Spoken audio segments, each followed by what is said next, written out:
요한복음 5장 10절에서 18절을 주 본문으로 하여서 오늘 우리가 함께 봉독한 에베소서 말씀과 빌립보서 말씀을 함께 병행하여서 말씀을 나누고자 합니다.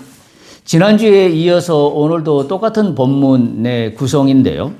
말씀드린 대로 38년 된 병자가 고침을 받은 그 후의 이야기가 지난주 한 번 있었고, 그리고 오늘 두 번째 시간으로 이어가게 되는 그러한 말씀의 맥락입니다.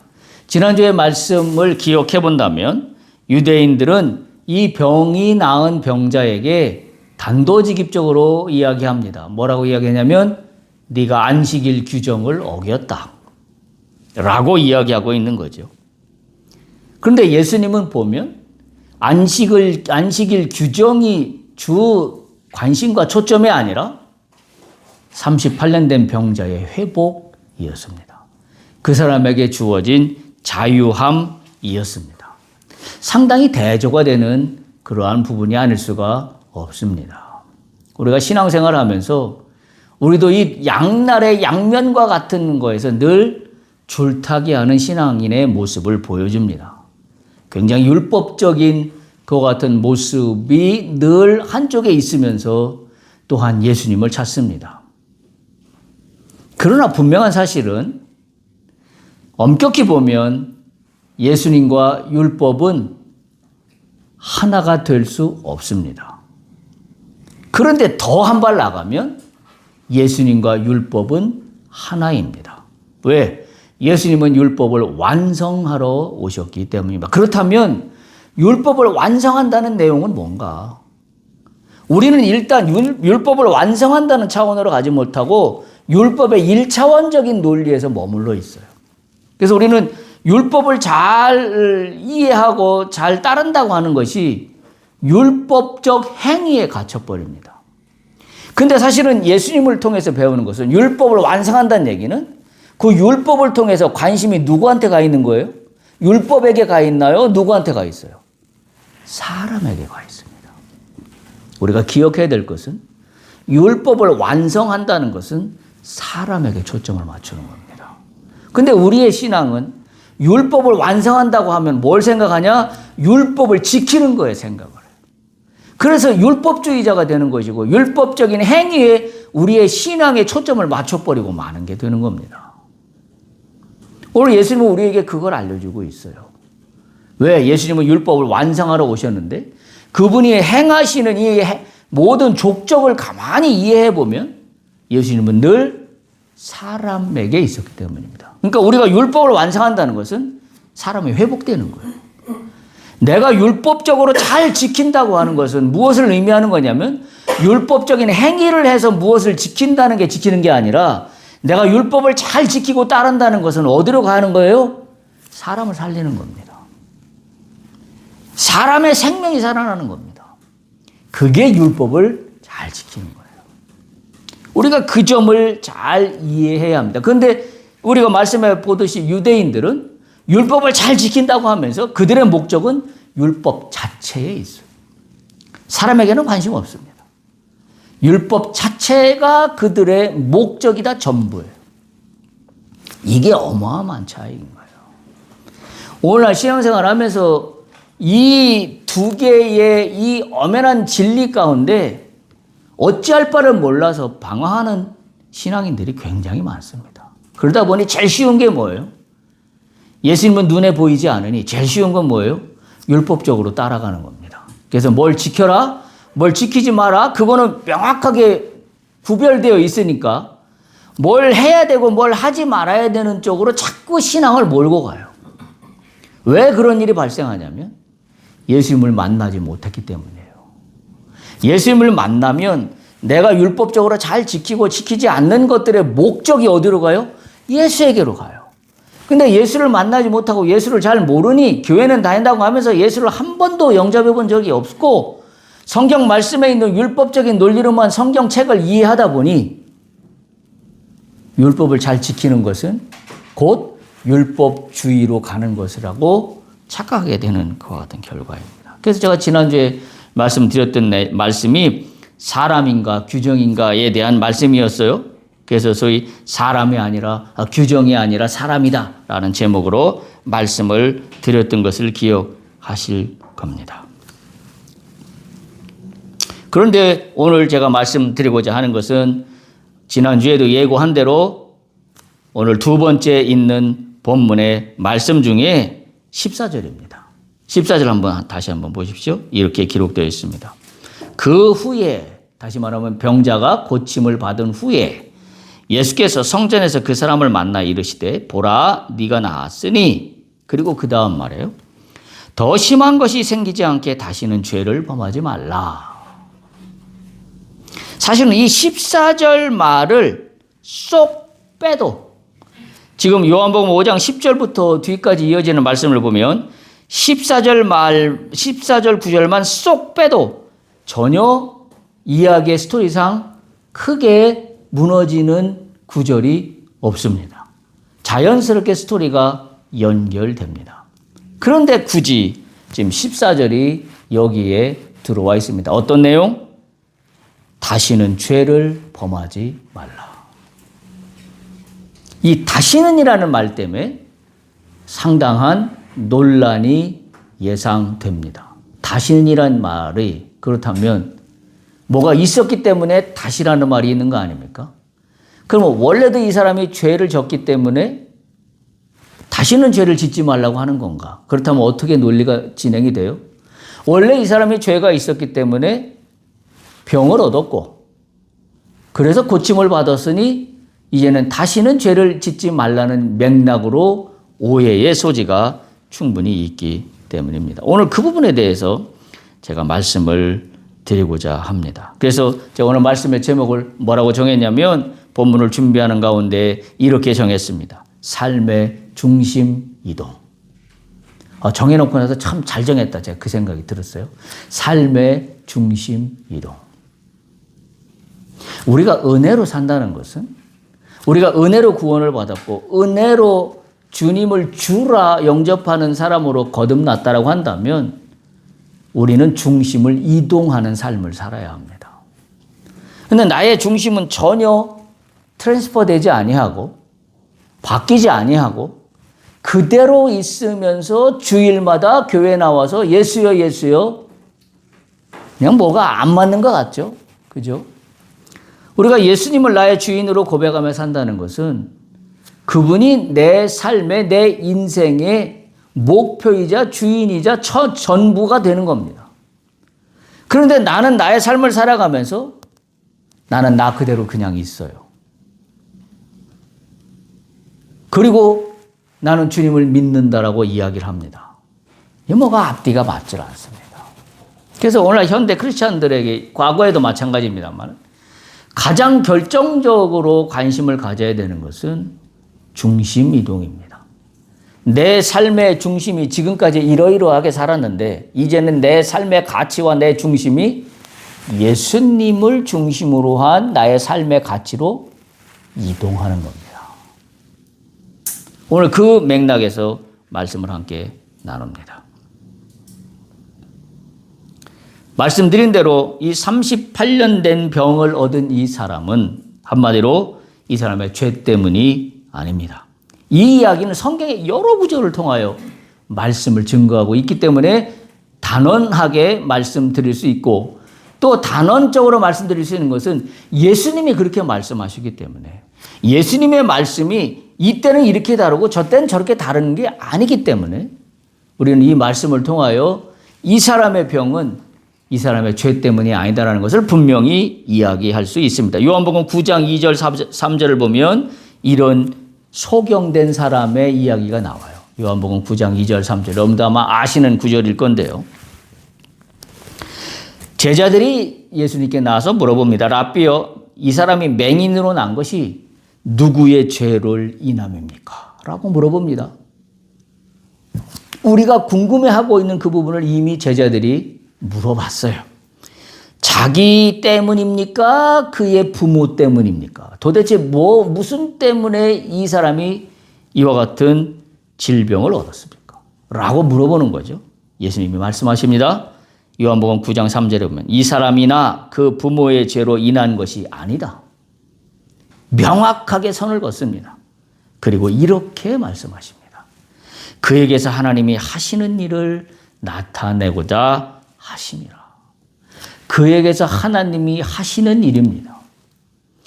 그에게서 하나님이 하시는 일은 질병이 내가 생각하는 것처럼 완전하게 나아지는 걸로 나아갈 수도 있고 그렇지 않을 수도 있어요. 그러나 문제는 뭐예요? 중심이 이동되는 겁니다. 그러면 하나님이 어떻게 나를 통하여 증거하시는가에 대한 것이 그 이후의 문제예요. 근데 우리는 굉장히 단세포적이어서 한 가지만 생각합니다. 지금 하나님이나 예수님의 관심은 뭐냐면 하나님이 하시는 일을 나타낸다. 그 사람의 질병을 통하여 하나님이 하시는 일을 나타내는 게 하나님의 주 목적이에요. 근데 우리는 어디에 목적이 있어요? 내 질병이 내가 생각한 것만큼 깨끗하게 되는 거에 목적이 있어요. 하나님의 관심은 질병이 깨끗하게 되는 것도 분명한 관심이 있으시지만 그보다 더 큰 건 뭐예요? 나를 통하여 드러내시는 하나님의 영광이에요. 따라서 나는 좁게 해석하여서 나의 질병의 문제에만 국한하지만 하나님은 그 질병을 통하여 더 큰 일을 계획하고 계신 거죠. 그거의 대표적인 게 누구예요? 평생 질병을 안고 살았던 가장 대표적인 사람이 누구예요? 바울이잖아요. 근데 오히려 그 일로 말미암아 하나님은 바울로 하여금 더 큰 일을 드러나게 하시는 도구로 사용하십니다. 우리가 여기서 눈을 떠야 돼요. 하나님이 하시는 일이 나에게 뭘까? 지금까지도 분명히 하셨어요. 근데 내가 깨닫지 못한 것들이 있습니다. 앞으로 하나님은 나를 통하여 어떤 일을 더 하실까? 여기에 초점을 맞추는 것이 그 후에라는 주님의 말씀에 대한 맥락이에요. 분명히 하십시오. 이 질병을 얻은 것은 누구의 죄로 인함도 아니요. 자기도 아니요. 자기의 부모 때문도 아니요. 하나님이 하시는 일을 나타내고자 하심이라. 아주 명확하게 말씀하십니다. 따라서 오늘 본문에 있는 38년 된 병자 이야기도 마찬가지입니다. 그의 병은 그의 죄에 대한 형벌의 대가가 아니란 사실이죠. 예수님은 한 번도 그에게 네 죄가 네 병의 원인이다라고 말씀하신 적이 없습니다. 그런데 우리 인간들은 병과 죄를 자꾸 연결하려고 그래요. 왜 그래요? 율법주의가 너무 편하거든요. 해석하고 이해하기가 쉽거든요. 그래서 그렇게 해석하고 싶어요. 뭘 잘못했기 때문에 병을 얻었다. 뭘 잘했기 때문에 복을 받았다. 이 논리처럼 명쾌하게 우리 속을 시원하게 뚫어주는 이야기가 없잖아요. 이 인간의 한계죠. 근데 뭐에 있는 거예요? 제가 초두에 말씀한 것처럼 뭐가 잘못했기 때문에 병을 얻었다고 또는 뭘 잘했기 때문에 복을 받았다고 한다면 그건 뭐로 가요? 율법주의로 가는 거예요. 어디로 가야 된다고? 예수님이나 하나님의 관심은 율법을 잘 지킨다는 것은 사람을 살리는 거예요. 사람을 회복시키는 거예요. 지금 38년 된 병자를 회복시킨 것은 이 사람의 진정한 회복을 주님은 원하시는 거예요. 질병의 회복은 거기서 끝, 됐지? 그거로 좋게 해요. 그건 1단계적인 회복입니다. 어쩌면. 더 큰 것을 주님은 기대하고 있기 때문입니다. 병과 죄를 자동으로 연결하는 것은 고대 유대교의 이 응보적인 신앙관에서 나온 거죠. 그에 대한 대표적인 성경책의 이 구차한이라고 여겨질 정도로 논쟁이 있었던 책이 욥기예요. 좀 잘 아시잖아요. 욥이 여러 가지 고난을 당합니다. 그때 세 친구가 찾아옵니다. 그때 세 친구들의 공통된 이야기는 뭐냐면 네가 잘못했기 때문이라는 거예요. 네가 잘못했기 때문에 이 고난을 받는다는 겁니다. 네가 이런 죄가 있기 때문에 고난을 받는다는 게 세 친구들이 욥을 위로한다고 와서 이야기를 하지만 결론적으로 다 그 얘기였어요. 잘 생각해봐. 네가 잘못한 게 있잖아. 네가 잘못한 게 있기 때문에 그런 거야. 라고 하면서 막 하나님을 끌어들입니다. 여러분 욥기 42장 7절에 보면 마지막 부분에 하나님이 이 세 친구들을 책망하시면서 이렇게 말씀하세요. 여호와께서 욥에게 이 말씀을 하신 후에 여호와께서 대만 사람 엘리바스에게 이르시되 내가 너와 내 두 친구에게 노한다 그러십니다. 그러면서 이는 너희가 나를 가리켜 말한 것이 내 종 욥의 말같이 옳지 못하기 때문이다. 뭐가 옳지 못하다는 거예요? 이들은 계속 욥을 정죄했어요. 네 죄 때문이야. 네 죄 때문이야. 네가 잘못한 것 때문이야. 근데 하나님 뭐라고 그랬어요? 옳지 못하다. 다시 말하면 전혀 나의 뜻과 다르다라는 말씀인 거죠. 누가복음 13장에도 예수님 똑같은 이야기가 나옵니다. 지금 계속 제가 반복해서 하고 있는 거예요. 누가복음 13장 4절 5절 보면 실로암 망대가 무너져서 18명의 사람이 죽는 일이 발생해요. 그때 예수님께서 이렇게 말씀하십니다. 실로암에서 망대가 무너져 치어 죽은 18사람이 예루살렘에 거한 다른 모든 사람보다 죄가 더 있는 줄 아느냐? 라고 말씀하세요. 결국 뭐예요? 죄 때문에 이런 일들이 일어나는 게 아니다 라는 거죠. 그렇다면 예수님은 다시는 죄를 범하지 말라 오늘 본문에 보면 이 말씀을 하셨다라는 거에 우리가 이제 초점을 맞출 수밖에 없는데 제일 먼저 요한복음 5장 14절을 다시 한번 보세요. 이렇게 말씀이 진행됩니다. 그 후에 예수께서 성전에서 그 사람을 만나 이르시되 보라 네가 나았느니. 보라 네가 나았다라는 걸 먼저 선언하십니다. 치유가 이미 완성되었습니다. 그러고 나서 그 뒤에 이어지는 말이죠. 더 심한 것이 생기지 않게. 앞으로에 대한 경고입니다. 더 심한 것이 생기지 않게. 그리고 뒷부분 다시는 죄를 범하지 말라. 새로운 부르심입니다. 새로운 출발을 향한 명령이에요. 그러니까 38년 된 병자를 고치신 예수님의 관심은 여기에 있는 거예요. 이 사람의 질병이 이 사람의 뜻대로 나았다 안 나았다도 중요한 포인트 중에 하나가 될 수 있지만 그게 최종 목적이 아니라 그 후에 네가 어떻게 살아야 될 것인가에 대한 말씀을 이어가고 있는 겁니다. 먼저 치유를 하시고 그 다음에 다시는 죄를 범하지 말라라고 말씀하고 있는 겁니다. 명령이 먼저가 아니라 은혜로 치유를 하시고 그리고 그 다음에 변화되어라. 새롭게 살아라. 새로운 부르심에 응답하는 삶을 살아라. 라고 이끌고 계신 겁니다. 우리 기독교 신학에서 말씀드리는 것은 바로 이 부분이 핵심이에요. 은혜 다음에 순종입니다. 우리는 은혜만 구하지요. 은혜를 받았다 그러면 그 다음에 우리가 트랜스퍼 해야 될, 다시 말하면 나의 삶의 중심이 이동돼야 될 것은 순종이에요. 우리는 은혜를 받았다라고 여기면 은혜를 받은 걸로 끝납니다. 내가 어떤 일을 꿈꿨는데 그것이 이루어졌어요. 주님의 은혜입니다. 라고 해서 할렐루야 하고 간증하고 끝입니다. 근데 그 다음이 더 중요해요. 뭐예요? 은혜 다음엔 이제 뭐예요? 주님의 뜻대로 살아가는 순종이 뒤에 따라가야 되는 거예요. 이게 원리예요. 이게 예수님이 말씀하시는 신앙의 믿음의 원리입니다. 따라서 구원 다음에 일어나야 되는 것은 우리가 예전에도 교회를 통하여 배웠던 지식으로 따지면 뭐예요? 구원 다음에, 칭의 다음에 일어나야 되는 건 성화예요. 근데 우리는 구원 받은 걸로 끝나요. 구원을 받았으면 구원에 대한 책임 있는 삶이 따라옵니다. 그게 성화입니다. 지금 이 말씀의 구조가 그거예요. 네가 먼저 나았으니 이제는 다시는 죄를 범하지 말라. 이렇게 연결되는 겁니다. 주님은 이 사람이 진짜 살기를 원하는 거예요.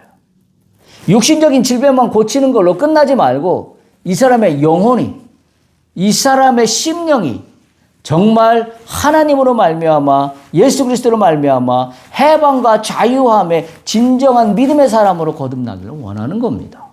근데 그 믿음의 사람으로 거듭나는 것은 그때부터는 뭐예요? 나의 성화의 나의 책무입니다. 우리가 이 맥락에서 이 말씀이 주어졌다는 것을 우리가 반드시 기억해야 해야 합니다. 그래서 에베소서 우리가 읽은 2장 8절에서 10절 본문의 말씀을 보면 이렇게 말씀이 진행됩니다. 너희는 그 은혜에 의하여 믿음으로 말미암아 구원을 받았으니 이것은 너희에게서 난 것이 아니요 하나님의 선물이다. 그러면서 9절 행위에서 난 것이 아니니 기억하세요. 행위에서 난 것이 아니니 이는 누구든지 자랑하지 못하게 함이라. 10절 그래서 행위에서 난 것이 아니니 어떻게 해야 되는 거냐. 10절이에요. 우리는 그가 만드신 바라 그리스도 예수 안에서 선한 일을 위하여 지으심을 받았다. 우리가 구원을 받았으면, 우리가 은혜를 입었으면 그 다음에 뭐예요? 우리는 그분의 뜻대로 이루어진 바 되었으니 그 뜻대로 이루어진 바가 뭐냐? 그리스도 예수 안에서 선한 일을 위하여 지으심을 받은 자로 완전히 트랜스퍼되는 겁니다. 중심이 이동됐어요. 하나님은 나에게 은혜를 주시면서 그분이 나에게 대한 기대는 나의 중심이 이동됐어요. 그러면 뭐가 순종으로 따라가야 돼요? 내가 의지적으로 나의 삶의 중심이 이쪽으로 이동돼야 되는데 나는 여전히 뭐예요? 여기 그대로 있어요. 주님은 나에게 은혜를 주시면서 나에 대한 기대는 주님은 이미 이동됐어요. 더 가치 있는 삶, 더 주님의 뜻대로 사는 삶으로 살기를 주님은 나를 바라보면서 이동하셨는데 나는 여전히 원래 상태에 그대로 있어요. 언밸런스죠. 이것을 지금 오늘 본문은 우리에게 이야기하고 있는 거예요. 그래서 에베소서 2장 10절에 우리는 그가 만드신 바라 그리스도 예수 안에서 선한 일을 위하여 지으심을 받은 자니 이 일은 하나님이 전에 예비하셔서 우리로 그 가운데서 행하게 하려 하심이니라. 우리로 그 가운데가 어떤 가운데? 예수 그리스도 안에서 어떤 일? 선한 일. 예수 그리스도 안에서 선한 일은 어떤 일이에요? 사람을 살리는 일, 생명을 살리는 일. 이것이 진짜 율법을 잘 지키는 거예요. 이것이 진짜 율법을 존중하는 삶입니다. 우리가 이 사실을 정확히 기억해야만 합니다. 그래서 우리로 하여금 행하게 하시는 것이 하나님의 목적입니다. 그러니까 다시 오늘 우리 본문으로 돌아가면 요한복음 본문에 뭐예요? 너희가 나음을 받았으니 병자에게 네가 지금 나음을 받았으니 뭐라고 그래요? 보라 네가 나았으니 더 심한 것이 생기지 않게 다시는 죄를 범하지 말라. 바로 이 이야기는 트랜스퍼를 이야기하는 거예요. 중심이 내가 이동시켰으니 너도 이제부터 여기에 순종하여 네 삶의 중심을 선한 일을 위하여 힘써라. 받았으니 힘써라. 은혜로 주어졌으니 이제는 순종해라. 나의 뜻을 펼쳐라. 그 맥락으로 가고 있는 겁니다. 그래서 로마서 6장 23절에 보면 이렇게 기록되어 있어요. 죄의 싹은 사망이요 하나님의 은사는 그리스도 예수 우리 주 안에 있는 영생이니라. 주님을 뭘 원하시는 거예요? 이 38년 된 병자에게 영생을 원하시는 거예요. 38년 된 병이 나은 건 여기에서의 한순간에 끝나버리는 나음입니다. 그러나 영생은 영원한 생명이에요. 주님은 이 병자에게 그 방향을 가리키고 있는 겁니다. 38년 된 육체의 고통보다도 더 심한 것은 죄로 인한 영적 죽음입니다. 그리고 하나님과의 단절입니다. 그리고 영원한 하나님과의 분리입니다. 예수님의 관심은 여기에요. 예수님이 먼저 우리에게 은혜를 주시는 이유는 영원히 하나님으로부터 분리되지 않는 삶을 살게 하기 위해서입니다. 그렇다면 나는 반응해야 돼요. 어떻게? 나의 삶의 중심을 이동하겠습니다. 나의 삶의 중심이 예전에 내 중심의 삶에서 예수님의 중심으로 이동하겠습니다라고 해야 하나님과 단절이 생기지 않아요. 하나님과 영원히 분리되지 않습니다. 결국 예수님은 그를 육체적으로만 고친 것뿐만이 아니라 그 영혼을 향한 완전한 회복을 예수님은 기대하고 이런 말씀을 하고 있는 겁니다. 예수님의 관심은 항상 전인격적입니다. 육체만이 아니라 영혼까지요, 현재만이 아니라 영원까지고, 치유만이 아니라 변화된 삶까지를 예수님은 원하고 있는 겁니다. 다시는 죄를 범하지 말라. 이 말씀은 네가 나았으니 이제 내가 너를 어떻게 한다? 새로운 삶으로 초대한다. 이 말씀이에요.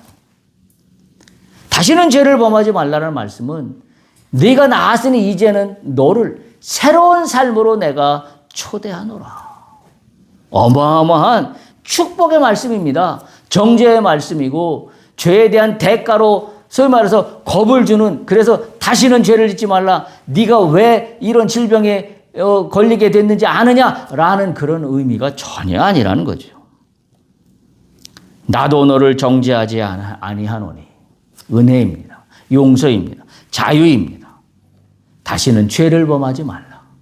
부르심입니다. 너의 삶의 중심이 이동된 부르심입니다. 정죄가 없는 곳에서 변화가 시작되고 은혜를 받은 자는 죄에 머무를 이유가 하나도 없습니다. 너무나 당연한 말이죠. 은혜를 받은 자는 죄에 머무를 이유가 하나도 없어요. 근데 우리는 은혜를 받았음에도 불구하고 여전히 죄에 쫓아다닙니다. 죄에 끌려다닙니다. 왜 그렇습니까? 도대체. 이유는 단 하나예요. 오늘 말씀의 제목으로 가면 이미 은혜는 받았지만 어떻다고요? 나의 삶의 중심을 내가 이동하지 않았어요. 그러니까 자꾸 죄에 끌려다녀. 은혜를 받았음에도 불구하고 죄에 끌려다녀. 죄의 사슬에서 노임받지를 못해요. 은혜로 주셨는데. 너무나 안타까운 일이 아닐 수가 없습니다.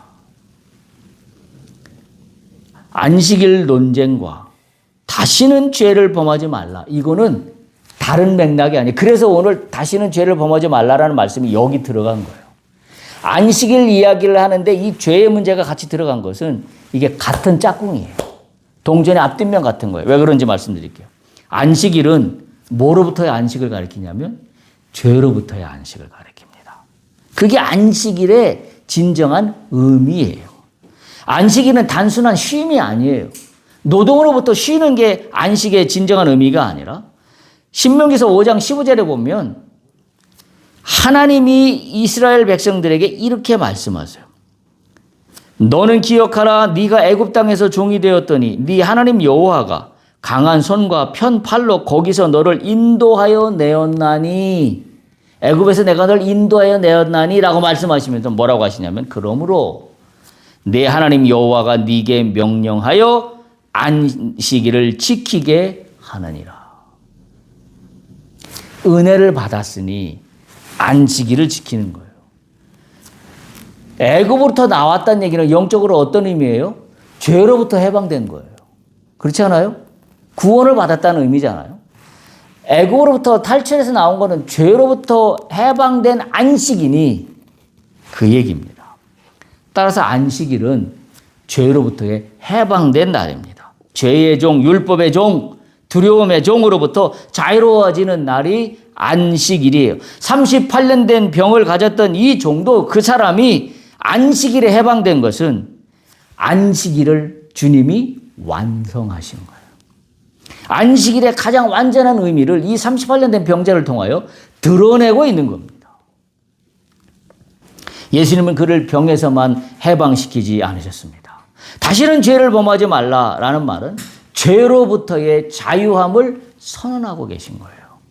육체의 안식만이 아니라 영혼의 안식을 거하라, 영혼의 안식을 얻으라라는 주님의 초대입니다. 따라서 진정한 안식일은 죄로부터의 해방입니다. 예수님께서 안식일에 그를 고치신 것은 안식일을 완성하신 것이요 참된 안식을 주신 것입니다. 그러니까 안식일 날 이와 같은 은혜를 주신 것은 죄를 범하지 말고 죄로부터 해방된다는 의미에서 죄를 다시는 범하지 말라는 말에는 동전 앞뒤처럼 찰떡궁처럼 딱 맞는 말씀의 매칭입니다. 전혀 엉뚱한 말이 들어간 말씀이 아니라는 겁니다. 안식일의 의미가 뭔가, 안식한다는 것이 뭔가를 다시 한번 깨닫게 해주고 있습니다. 따라서 다시는 죄를 범하지 말라는 말씀은 성화에 대한 명령이에요. 우리가 다시 한번 이 논리를 정리하자면 처음 죄에서 구원을 받는 것을 칭의라 그럽니다. 칭의에 대한 이 신학적인 기가 막힌 말씀이 나와 있는 것들이 바로 로마서를 중심으로 나와 있는 말씀이에요. 갈라디아서도 마찬가지고. 바울은 이 부분에 대해서 아주 명확하게 설명하고 있기 때문입니다. 그리고 이 칭의를 받은 자가 그 다음에 이루어야 될 것이 성화입니다. 하나님의 형상으로 변화되어가는 삶이 성화예요. 그리고 최종 목적은 영화입니다. 성화는 이 땅에서 살아가는 것을 말하는 것이라면 영화는 완전한 회복이 완성된 것을 의미합니다. 그래서 우리가 저 천국에 주님의 나라에 들어가게 되면 바로 영화의 단계에 들어가게 되는 것이라고 이야기할 수 있는 겁니다. 오늘 38년 된 병자가 질병에서 해방된 거는 뭐예요? 칭의의 그림자예요. 칭의 받은 거에 또 다른 면에서의 설명이라고 보시면 됩니다. 아무런 공로 없이 그저 은혜로 이 병자는 치유를 받습니다. 그러나 다시는 죄를 범하지 말라는 말에는 성화의 부르심이에요.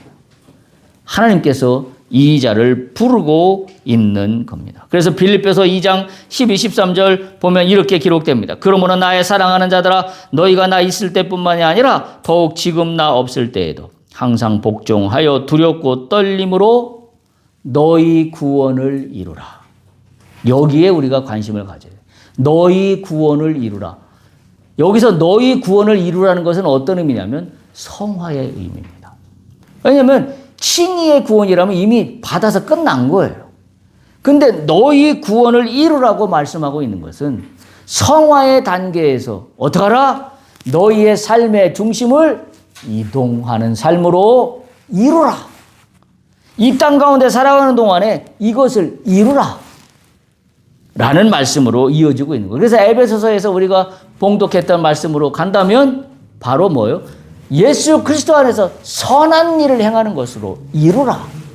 이게 지금 너희 구원을 이루라는 말과 같은 맥락으로 이루어지고 있습니다. 빌립보서 2장 13절 이렇게 이어집니다. 너희 안에서 행하시는 이는 하나님이시니 자기의 기쁘신 뜻을 위하여 너희에게 소원을 두고 행하게 하시나니. 성화의 능력은 하나님께로부터 옵니다. 그런데 그거에 대한 결단과 나의 의지적 행동은 내 삶의 중심을 이동하는 겁니다. 이것이 다시는 죄를 범하지 말라라고 하는 말씀의 뜻이고 의미입니다. 결국 38년 된 병자를 고친 것은 그것이 종착점이 아니었다는 사실이에요. 그 종착역이 아니라 38년 된 병자를 고친 그 시점이 뭐예요? 출발점이에요. 그렇게 해석할 수 있죠. 칭의 다음에 성화로 가야 되는 출발점입니다. 그래서 안식일의 진정한 의미는 회복과 자유가 죄로부터의 자유와 직결되기 때문입니다. 그래서 찰떡궁처럼 두 말씀은 의미가 있습니다. 정리하면 이런 거죠. 안식일은 진정한 안식, 진정한 안식은 죄로부터의 해방. 그건 진정한 의미는 뭐냐? 새 삶으로의 부르심. 오늘의 말씀의 제목으로 하면 삶의 중심에 이동된 삶으로 이제부터 완전히 바뀌는 겁니다. 변화되는 겁니다. 자, 그런데 5장 14절 보세요. 재밌는 이야기가 진행됩니다. 그 후에 예수께서 성전에서 그 사람을 만나 이르시되, 주목해야 될 부분이 이 부분이에요. 그 사람, 38년 된 병자 어디 갔어요 지금? 성전에 갔습니다. 앞에 말씀을 보면 이 사람의 병을 낫게 했는데 유대인들이 너의 병을 낫게 한 사람이 누구냐라고 물어봤을 때 그 병자가 뭐라고 그러죠? 난 모른다. 난 그 사람이 누군지 모른다.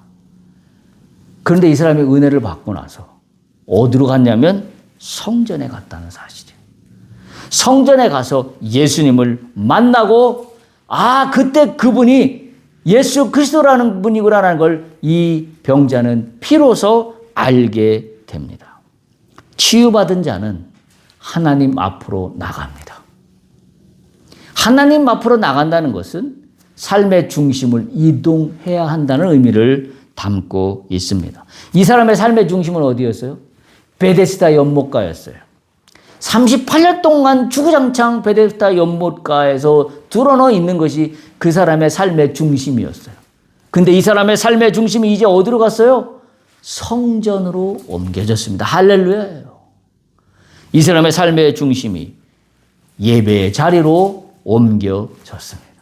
찬양의 자리에서 예배의 자리로, 절망의 자리에서 감사의 자리로, 영광의 자리로 이 사람의 삶의 자리가 완전히 옮겨졌습니다.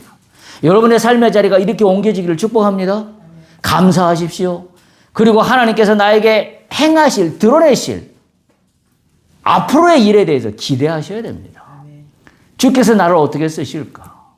우리는 단순하게 내가 국한된 어떤 불편함 속에 내가 갇혀 있어요. 이제 거기서 뛰어나와야 합니다. 주께서 나에게 행하실 일, 드러난다라고 하셨는데, 드러나게 하신다고 했는데, 뭘 드러나시겠습니까? 뭘 드러나게 하시겠습니까?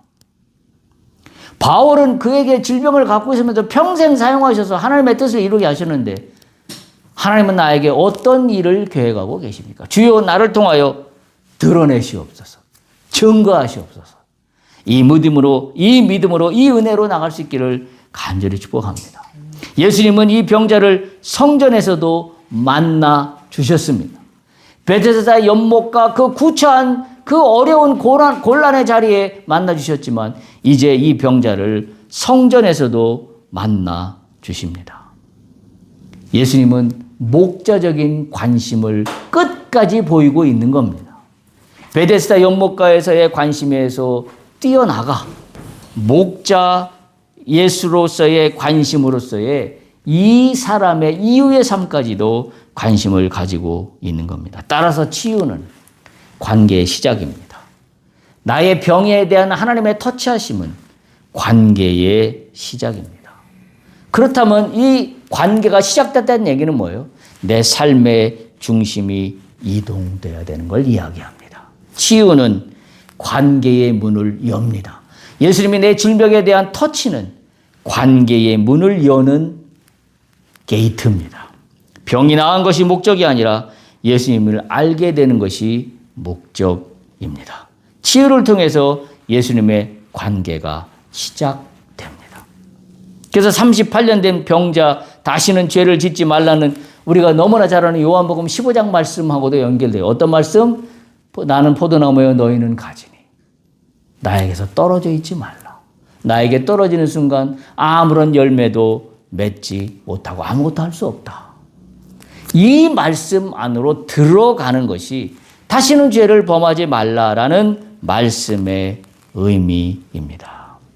죄를 멀리하는 것은 예수님을 가까이 하는 것으로 가능합니다. 우리는 이 다시는 죄를 짓지 말라는 말씀을 통하여 우리는 분명히 다시 한번 주님의 부르심을 붙잡습니다. 주님은 나로 하여금 새로운 삶으로의 초대를 하고 계십니다. 내 삶의 중심이 이동되기를 원하십니다. 나는 예수를 믿는다고 하지만 여전히 나의 삶의 중심은 내 인간적인 욕심, 내 세상의 안위 여기에만 머물러 있다 그러면 나는 불신앙 가운데서 떠나지 못하고 늘 이 자리에서는 뭐예요? 죄의 유혹을 받을 수밖에 없어요. 그러나 주님은 이 38년 된 병자의 이야기에서 보듯이 이 사람에게 치유를 하신 다음에 다시는 죄를 범하지 말라라고 하시는 것은 이동을 명령하고 계신 겁니다. 여러분의 삶의 중심이 이동되기를 축복합니다. 오늘 우리에게 주시는 말씀이 바로 그겁니다. 그러나 우리는 오늘도 여전히 베데스다 연못가에서 서성이고 있습니다. 구원의 은총을 받았음에도 불구하고 아직도 베데스다 연못가에서 방황하며 맴 돌고 있는 나의 영적인 상태를 지금 똑바로 볼 수 있어야 합니다. 이제는 베데스다 연못가를 떠나시기를 축복합니다. 베데스다 연못가를 떠나 어디로 가요? 성전을 향해야 합니다. 예수님의 뜻 가운데로 가야 합니다. 나의 삶의 중심이 완전히 이동해야만 합니다. 이것이 참 안식입니다. 이것이 주께서 나에게 명령하시고 은혜로 채워주시는 참 자유함이요 참 해방의 축복입니다. 이 축복이 오늘 베데스다에서 머물러 여러분의 삶의 중심을 성전으로 이동시키는 여러분의 모든 삶이 되기를 간절히 축복합니다.